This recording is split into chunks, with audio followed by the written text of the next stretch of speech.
Die gelofte erediens is die 16de om 8:30 hier by die kerk. Daar's ook 'n gesamentlike een by die Gereformeerde Kerk daar in Littleton, 9:00, maar hierdie een by ons is 8:30. Die Kersdiens is 8:00 die 25ste en die Oujaarsdiens is 6:00 die 31ste. En dan, broers en susters, het ons nou die unieke situasie, oom Botha Engelbreg is donderdag oorlede, maar hy is nou die 3de lid uit die gesin wat hierdie jaar te sterwe gekom het. Eers was dit hulle seun Hardus, en toe sy vrou Sue, en nou is dit hy. Christel, as jy in die kerk, my oor raak maar dof, ek sien hier nie, hy het nog net die een kind, en haar kind, so ons sê aan hulle baie sterkte, die begrafnis is donderdag, hier uit ons kerkgebou, ek weet nou nie hoe laat nie. Dan as jy nog Kersgeskenke wil bring, hierdie, soos dit daar voor staan, word Woensdag afgehaal, so jy moet net asseblief sorg dat dit voor Woensdag hier is. En dan met hierdie het gesien van die groot haalskade in die noorde van Pretoria, en daar is 'n gesin in Daspoort wat alles verloor het. En ons vra maar as daar van u is wat dalk 'n bed of enige meubels het wat u kan skenk, kontak die kantoor of 'n Salome. En ons sal bly wees as u dit beskikbaar stel vir die gesin. Dis dan nou dit, dan begin ons met ons toetrede lied, dis vonk 72 en daarna vonk 314 na die woord in die seën. Baie dankie.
Ons lees in Galasiërs 4 vers 4 en 5. Maar toe die tyd wat God daarvoor bepaal het aangebreek het, het hy sy seun gestuur. Hy is uit 'n vrou gebore en van sy geboorte af was hy aan die wet onderworpe, om ons wat aan die wet onderworpe was, los te koop, sodat ons as kinders van God aangeneem kon word. Aan almal wat God liefhet en wat hy geroep het om aan hom te behoort, Genade en vrede vir julle van God ons Vader en van die Here Jesus Christus. Amen.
Ons lees in 1 Petrus 1 vers 17 tot 21 hoe God wil hê ons moet lewe.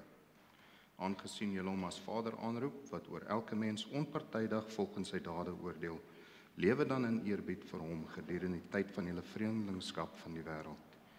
Julle weet tog dat julle nie met verganklike middels soos silwer of goud losgekoop is nie, uit julle oorgeerfde sinlose bestaan nie. Inteendeel, julle is losgekoop met die kosbare bloed van Christus, die lam wat vlekloos en sonder liggaamsgebrek is. Reeds voor die skepping van die wêreld is hy hiervoor bestem, maar te wille van julle het hy eers in die eindtyd gekom. Deur hom glo julle in God, wat hom uit die dood opgewek het en aan hom die heerlikheid gegee het. Daarom is julle geloof en hoop op God gerig. Wanneer ons hierdie woorde hoor en daaroor nadink, besef ons dat ons skuldig staan voor God. Kom ons verootmoedig ons voor God met die sing van lied 251 vers 2 en 3.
Wat ons het in God uit genade al ons sondes vergewe en ons met hom versoen. Kom ons bely ons geloof in God soos volg. Ek glo in God die Vader, die Almagtige, die Skepper van die hemel en die aarde, en in Jesus Christus, sy enige gebore Seun, ons Here, wat ontvang is van die Heilige Gees, gebore is uit die Maagd Maria, wat gelei het onder Pontius Pilatus, gekruisig is, gesterf het en begrawe is en ter helle neergedaal het, wat op die derde dag weer opgestaan het uit die dode, wat opgevaar het na die hemel en sit aan die regterhand van God, die Almagtige Vader, van waar hy sal kom om te oordeel, die wat lewe en die wat reeds gesterf het. Ek glo in die Heilige Gees, ek glo in 'n heilige algemene Christelike kerk, die gemeenskap van die heiliges, die vergifnis van sondes, die opstanding in die vlees en die ewige lewe. Amen. Kom ons wy nou opnuut ons lewe aan God met die sing van Gesang 308, vers 1, 2 en 3.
Kom ons sluit die oë vir gebed. Ewige almagtige God en Vader wat in die hemel is, ons dank U Here uit die diepte van ons hart, met ons hele wese, vir die feit dat U die genadige en die barmhartige God is, wat in Jesus Christus U liefde aan ons op 'n tasbare wyse kom betoon het en dit steeds doen en dit tot by die volëinding van alles sal doen. Dankie Here dat ons in Jesus Christus U kan ontmoet. En dat ons in Jesus Christus en dit wat hy ons leer, dit wat hy gedoen het, die voorbeeld wat hy gestel het, die pad kan volg om ons verhouding met U en met mekaar in te rig, sodat daar vrede en vervulling en liefde sal wees. Maar ons is ook mense geskep in hierdie wêreld deur U, maar vol gebroke elemente. Ons stel U te leer en mekaar te leer. Ons is oor so baie dinge skaam en hartseer. En daarom bely ons ons skuld voor U en pleit dat U op grond van die lewe en sterwe en opstanding van Jesus Christus ons dit sal vergewe. Dat U ons elkeen aan die hand sal vat en sal lei, sal behoed en bewaar. Here, deur alle lewensomstandighede heen. Party van ons, soos wat ons hier sit, is op 'n hoogtepunt en opgewonde en tevrede. Ander is dalk op 'n laagtepunt, met diepe kommer oor hulle lewe, oor gesondheid, oor finansiële oorlewing, oor gebroke verhoudings en wat daar ook nog al mag wees.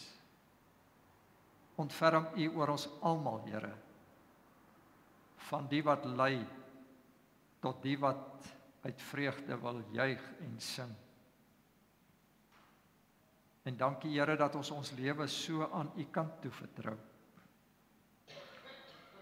Gee aan ons elkeen ook die wil, die moed en die gawes om diensbaar te wees in die wêreld, om na mekaar uit te reik, om mekaar te ondersteun en om vir mekaar die lewe sinvol te maak. Here, seën ook ons gemeente in sy geheel. 'n Gemeente wat U geroep het om hier kerk van Jesus Christus te wees. Dankie dat U ons staande hou, met gawes seën, sodat ons diensbaar kan wees. Seën ons kerk in geheel, in al sy geledinge, al die fasette van sy bestaan. Seën ons land, Here. 'n Land waaroor ons eintlik in baie opsigte ook oor skaam moet wees. Maar ten spyte van alles is U die een wat ons nog hier laat voortleef en laat hoop en laat werk. Ons bid dat die owerhede wat oor ons regeer ook in hulle harte deur U aangeraak sal word, sodat hulle met liefde en toewyding tot u eer ook hulle roeping sal uitleef. Ons bid in die besonder daar waar daar ook hartseer is oor die dood van 'n geliefde. Here, ons weet dis onvermydelik, ons moet almal sterf en tog is dit telkens as dit gebeur 'n skok en 'n stuk hartseer.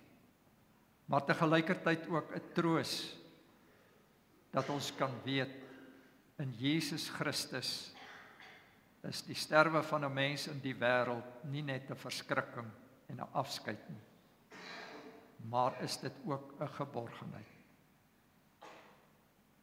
En waar ons nou u woord gaan lees en ook in die prediking gaan oordink, bid ons dat u ons met wysheid sal seën en insig.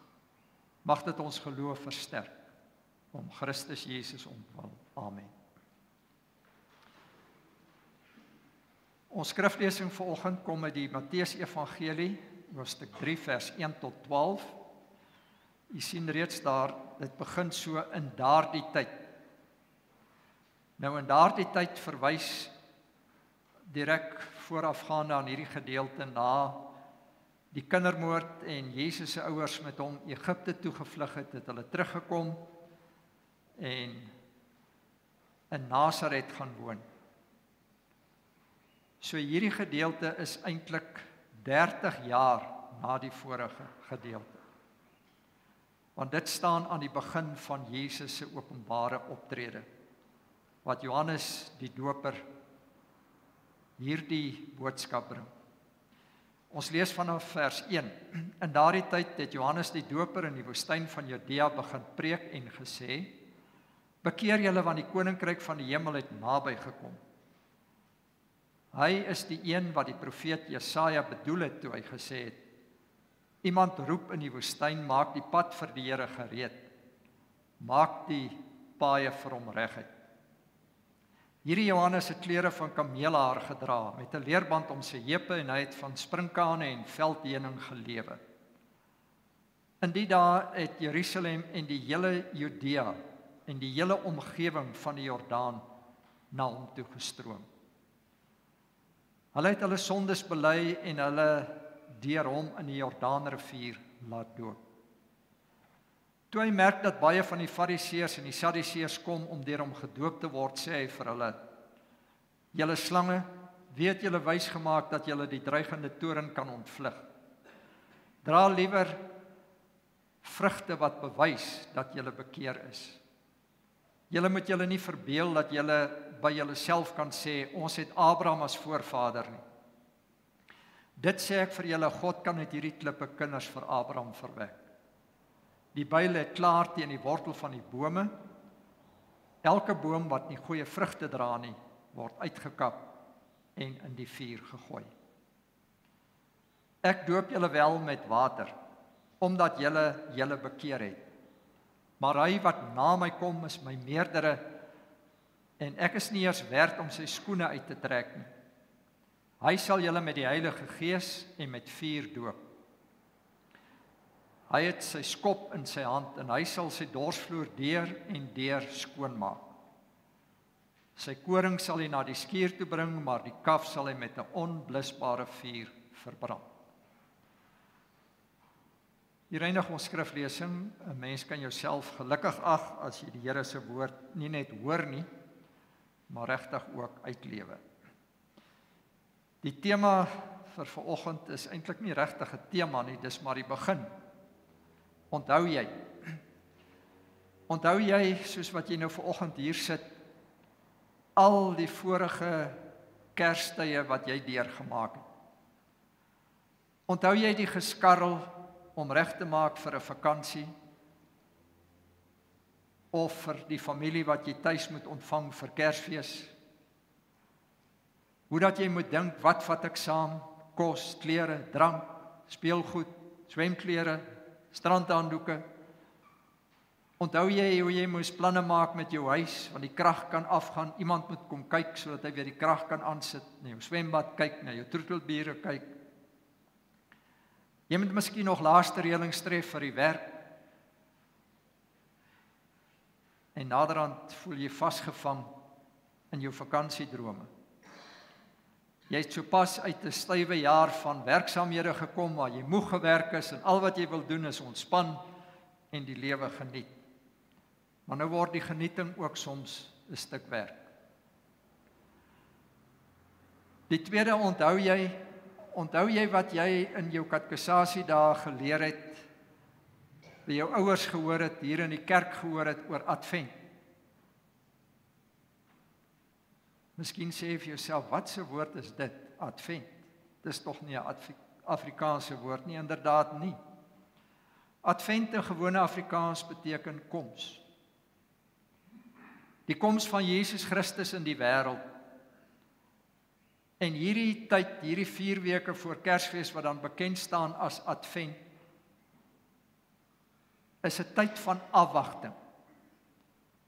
Dis soos om opgewonde te raak oor jou vakansie of oor jou verjaardag wat gevier moet word, maar met 'n baie, baie diepere betekenis. Ek het hierdie, onthou jy nog, oor hoe jy voorberei vir weggaan, pertinent so genoem, omdat ek wil vra, onthou jy ook dan nou, om bietjie ruimte te skep, waar hierdie afwagting oor die koms van Jesus iets meer gaan inhou, iets meer vir jou gaan beteken, as dat jy maar net Kersdag in die erediens gaan wees. En dis die uitdaging waarmee elkeen van ons sit. As jy terugdink aan die vroeëre jare, al die jare wat jy nog Kerstyd gevier het, het jy waarskynlik ontdek, daar is 'n bepaalde patroon by elke familie. Elke familie het sy eie Kersfeestradisies. En 'n mens kan nou vir jou vra, hoekom is dit so herhalend? Hoekom is Christus se geboortedag nou al vir oor die 2000 jaar aan die orde van die dag? Ons weet mos hy is gebore. Wat ons nie moet vergeet nie, broers en susters, is tye verander. En as ons sê tye verander, kan jy daar niks aan doen nie. Jy moet daarmee saamlewe, of jy nou daarvan hou of nie. Net soos wat ons die politieke verandering in hierdie land niks aan kan doen nie, ons moet maar daarmee saamlewe, maar jy leer om daarbey aan te pas. En so leer jy dat elke jaar wanneer jy Advent vier, is dit ander tye as verlede jaar en al die ander tye. As jy aan daai goed terugdink, dan ontlok dit by jou miskien goeie herinneringe.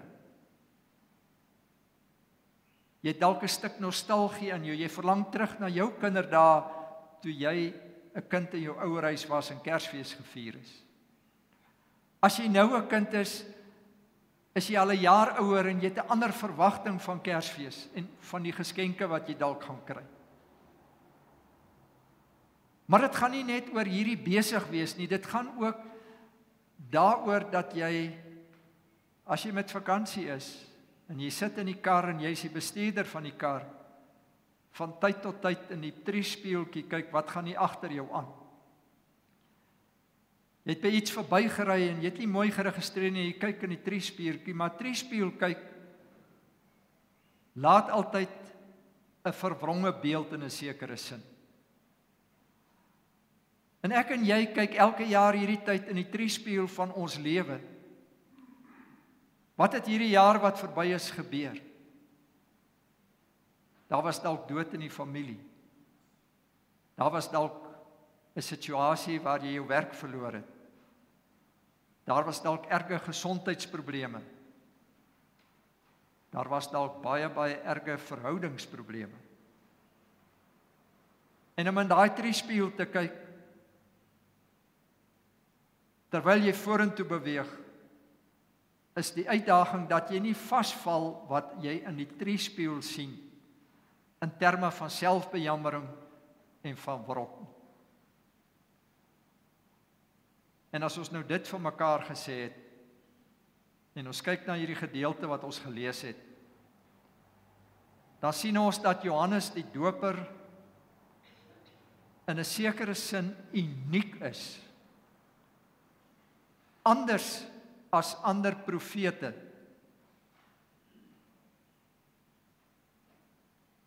kondig hy 'n boodskap aan wat niemand anders aangekondig het. Hy's nie maar net 'n profeet in die sin dat hy die woord verkondig nie. Maar hy's 'n boodskapper by die wentelpunt in die wêreld se geskiedenis. En daai wentelpunt gaan oor Jesus Christus. En hierdie Johannes word gesien as Elia wat teruggekeer het. Die Latyn sê Elia redivivus, die terugkerende Elia. Jesus self het Johannes uitgewys as die Elia wat hom sou vooruitgaan. Die Jode het 'n eindtyd verwagting gehad, 'n vervulling van alles, 'n voltooiing. En dit het hulle verwag sal aanbreek in die woestyn. En ons het nou hier gelees in vers 3 dat Jesaja se woord uit Jesaja 40 aangehaal word. Iemand roep in die woestyn, maak die pad vir die Here gereed. Maak die paaie vir hom reguit. En Johannes is daardie ene wat daardie boodskap bring. En wat is sy boodskap? Hy sê, bekeer julle, want die koninkryk van die hemel het naby gekom.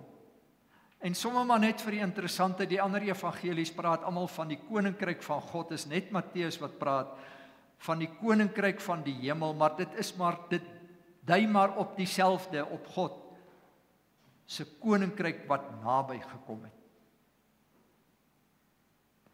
En nou lees ons ook hier dat hy dit in die woestyn gedoen het, soos waar die volk dit verwag het, dit moet aanbreek. En hierdie Johannes word getipeer soos wat ons sou kon sê, amper soos 'n boemelaar. Hy het klere van kameelhaar gedra met 'n leergordel om sy heupe, en hy het van sprinkane en veldheuning gelewe. Eerder iemand vir wie jy sou skaam as wie na wie jy sou opkyk. En tog, lees ons, die mense het na hom toe gestroom, uit Jerusalem, uit Judea en uit die streke van die Jordaan. En hulle het hulle sondes bely en hy is deur hulle gedoop. En hierdie doop van Johannes het ekwivalente in ander forme van doop ook, maar ek verwys net na die een, die proseliete doop. Nou proseliete doop is daardie doop wat 'n heiden ondergaan het as hy hom tot die Joodse geloof bekeer het. En hy is gewoonlik in die Jordaan gedoop in lewende water met die simboliek, die water spoel jou al jou sondes van jou af. Soos hulle onderdompel in daardie lopende water. Maar hierdie doop van Johannes is ook anders. Hierdie bekering sê iets meer as dat dit maar net jou sondes is wat jy bely en waarvan jy bekeer moet word. Hierdie bekering is 'n diepere sedelike reiniging wat moet plaasvind. In ander woorde gestel, is jou ingesteldheid ten opsigte van geloof en jou verhouding met God en met mekaar moet nuut word, moet anders word. Maar hierdie boodskap van Johannes, hierdie feit dat hulle na hom toe gestroom het, dat 'n mens so dink ook aan moderne evangeliste. Miskien in ons taal kan ons sê, hy is die Angus Buchan van sy tyd. Of die Billy Graham, of wie jy ook al wil gebruik in die wêreld. En na hom toe het ook gekom, die Fariseërs en die Sadduseërs. En dit het hom met wrevel vervul, hy sê vir hulle slange. Die ou vertaling het gesê, julle adders, klink sterker as slange. Maar hy spreek hulle sterk aan, hy sê, julle dink julle kan gedoop word om die oordeel te voorkom. Want dit werk mos maar so, mense is bang vir die oordeel van God. En as jy enigstens die moontlikheid sien om dit te ontsnap, dan gryp jy dit aan. Maar hoekom noem hy hulle slange? Die Fariseërs en die Sadduseërs in Jesus se tyd was eintlik die kerk van daardie tyd. En hulle was die mense wat die leiding gegee het in die kerk en van kerk wees.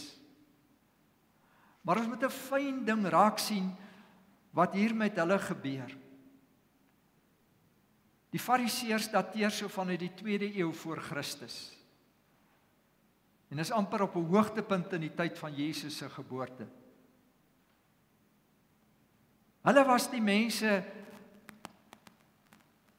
wat die Torah, die wet van God, baie sterk bewaak het en bewaar het. En gesorg het dat mense by die rituele wat daarmee gepaard gaan aanpas. So ook die Sadduseërs. Die Sadduseërs het van hulle weer verskil in die opsig. Hulle het die 613 wette wat voortgevloei het uit die wet van God baie sterk gepropageer. Maar hulle het verskil van die Fariseërs. In die sin dat hulle die bestaan van engele ontken het en die opstanding van die liggaamlike mens uit die dood ontken het. Hulle het uit die rykere groep mense gekom en hulle het alles probeer beheer. En hulle en die Fariseërs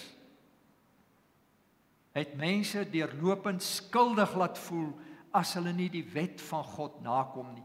Hulle het so 'n houding gehad van afsondering. Jy sonder jou uit hierdie sondige wêreld af, want dan kan jy nie besoedel word met sondes.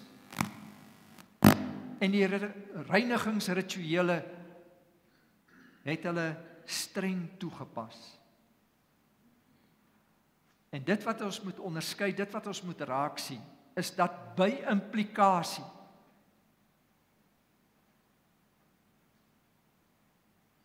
forceer hulle God eintlik in 'n rigting. Sien raak wat ek doen.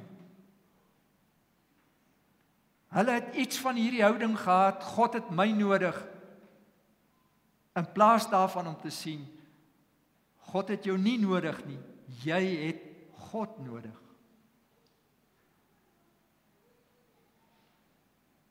En as Johannes die Doper nou in wrevel sê, julle slange, dan wys hy juis hierdie gebruik wat hulle het uit. Hulle sê, maar ons is kinders van Abraham. Ons is geborge, ons weet ons behoort aan hom. Dan sê Johannes die Doper vir hulle, God kan vir hom kinders uit klippe maak. En hier is nou nog 'n ander ding wat ons moet raak sien, wat ongelukkig nie in die ander tale so uitkom nie, maar in die Hebreëus is daar 'n woordspeling wat daarop neerkom dat klippe en kinders by mekaar hoort. Dit gaan nie regtig daaroor dat God vir hom uit klippe kinders kan of wil maak. Die woordspeling, dit is soos hiperboliese taal gebruik, wil eintlik sê, net so min as wat jou bloedlyn jou kan red. Net so min as dit jou kan red, dat jy kan sê, Abraham is my vader. Net so min wil God uit klippe vir hom kinders maak. So dit beteken eintlik niks om te sê, Abraham is ons vader. Ja, sê vir hulle, dra liewers die vrugte wat by die geloof pas. Daai vrugte wat by die geloof pas, is 'n oproep wat in adventstyd baie sterk na vore kom. Hierdie afwagting gaan oor Jesus. Jesus wat vir ons eintlik die gesig van God word in die wêreld. Dis 'n tyd van barmhartigheid, van mededeelsaamheid, om onvoorwaardelik lief te hê en te gee. Ek wil 'n storieetjie vertel uit die lewe van Charlie Chaplin. Die ouer mense sal onthou, 'n akteur en 'n komediant. Hy en Albert Einstein het mekaar geken. En Albert Einstein sê op 'n dag vir Charlie Chaplin, jy sê held, wat ek van jou admireer is, onthou dis dateer uit die tyd van stilflieks, liggaamstaal uitgekommunikeer en beduie en goed. Hy sê, jy sê nie 'n woord nie en die mense weet wat jy wil sê. En toe sê Charlie Chaplin van hom, jy is meer beroemd as ek, jy weet alles, jy het soveel kennis, maar geen mens verstaan jou nie. Maar hierdie Charlie Chaplin vertel uit sy kinderdae 'n verhaal. Hy sê sy pa besluit om hulle as 'n gesin sirkus toe te vat. Onthou nou, dis die tyd voor elektronika. Jy Google nie hoe laat begin die sirkus en wat kos die kaartjies. En jy kan nie by CompuTicket jou kaartjies koop. Jy weet net die sirkus is in die dorp, nou geval jy in die ry om kaartjies te koop. Hy sê nie voor hulle staan 'n gesin wat jy kan sien wat arm is. Maar die kinders is opgewonde, hulle gaan sirkus toe. En toe daai gesinnetjie heel voorkom en hulle vra wat kos die kaartjies en hierdie ou sy dollars uithaal, toe sien hy het nie genoeg om die gesin se kaartjies te koop.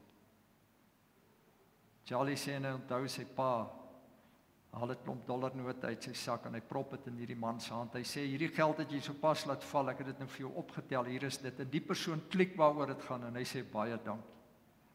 En hulle koop hulle sirkuskaartjies.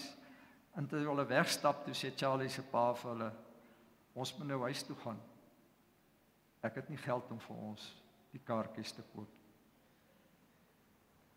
Ek vertel die verhaal om te verduidelik wat is barmhartigheid. Spontane barmhartigheid. Wat is mededeelsaamheid in die Christelike sin van die woord? Jy staan nie vanoggend op en besluit jy, ek wil een goeie daad vandag doen en dan gaan doen jy dit en nou is jy tevrede jy het dit gedoen. Dan maak ons soos die Fariseërs. Ons druk dit dim en ryp, ons wil eintlik hê God moet dit sien. Barmhartigheid is 'n spontane saak. Christus se koms, hy het alles getransformeer. Miskien het ek dit al lank terug gesê, maar 'n kollega van my, wat 'n briljante teoloog was, het gesê, met Christus se koms gebeur die volgende. Hy transformeer die kerk of die godsdiens, hoe jy dit ook al wil stel, van die Engelse uitdrukking wat hy gebruik, van 'n policy of holiness na 'n policy of passionate.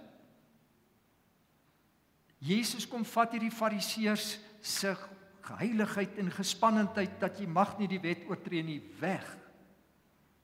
En hy leer ons om hierdie verhouding wat in Jesus Christus met God herstel is, uit te leef.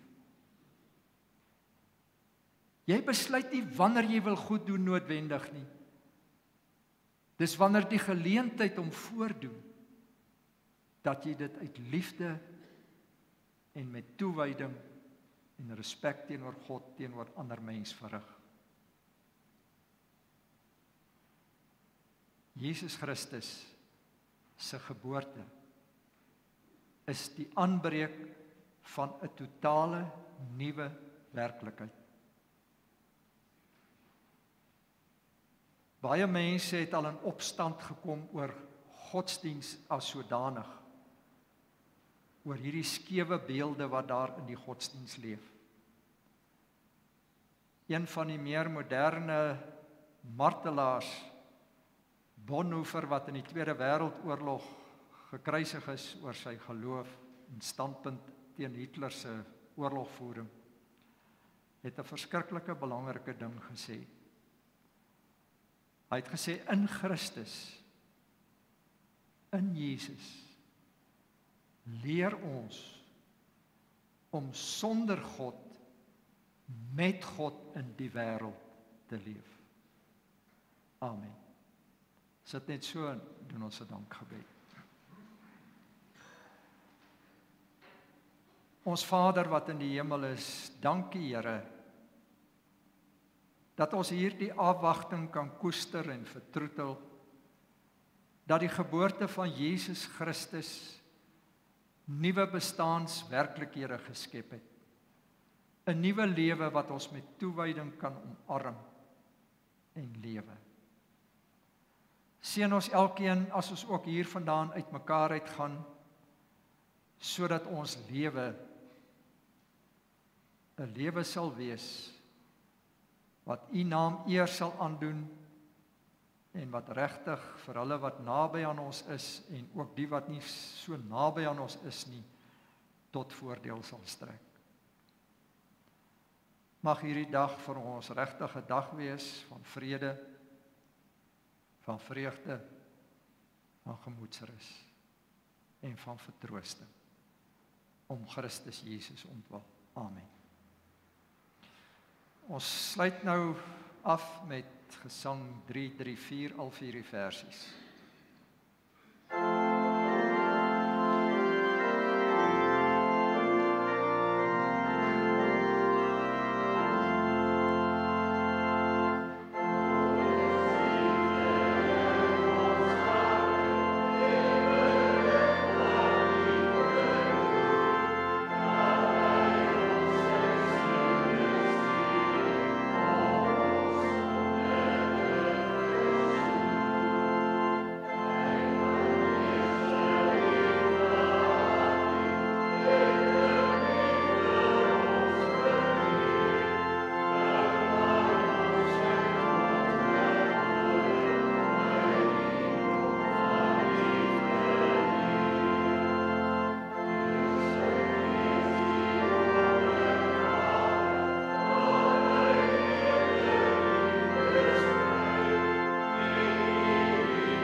Die genade van ons Here Jesus Christus, die liefde van God ons Vader en die gemeenskap met die Heilige Gees bly nou met u almal. Amen.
Dankie broers en susters, as julle daar regs kyk na Awie van Rensburg, gaan sê julle sien dat sy bors, wat nou nie baie groot is, maar is geswel vanoggend. Want sy kinders uit Australië, Johannes, sy vrou is bietjie hier. Hulle is uitvoerprodukte. Australië toe, ons wil weer van julle invoerprodukte maak, Johan. Geniet die dag, broers en susters.